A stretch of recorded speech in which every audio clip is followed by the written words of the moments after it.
Marami ang nagtatanong kung anong pellets ang gamit ko sa pag-groom ng flower horn. Siguro ang mas magandang term ay anong tamang diet ang pinapakain ko sa flower horn ko kaya mabilis ang kanilang improvement. Pinapakain ko sila ng Chubipex araw-araw tuwing umaga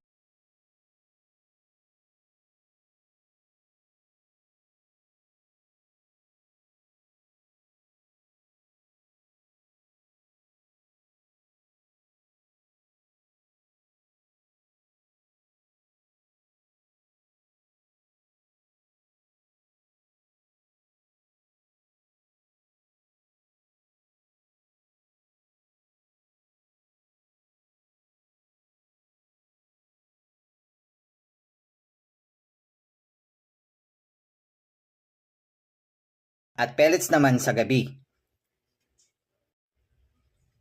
Maraming nagsasabing hexa is waving kapag live food ang pinapakain sa flower horn.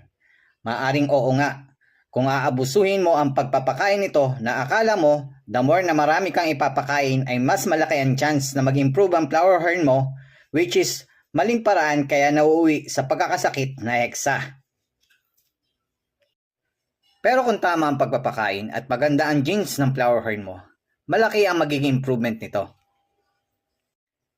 Nagsisimula ako magpakain ng Chubipex mula fry hanggang 3 inches at pang-balance diet naman ng pellets para hindi puro light food ang pinapakain ko.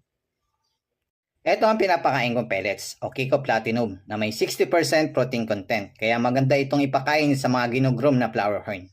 Ang Koi King naman ay pang-balance diet na may 40% protein content na tamang-tamang ipakain sa mga matured flower horn.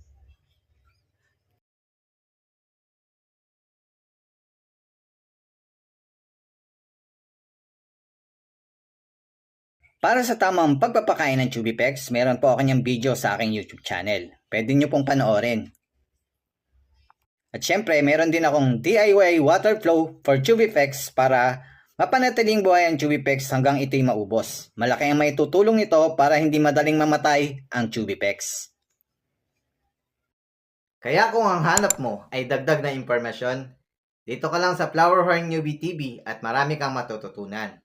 Kaya paki-like, comment, subscribe, and follow me for more information.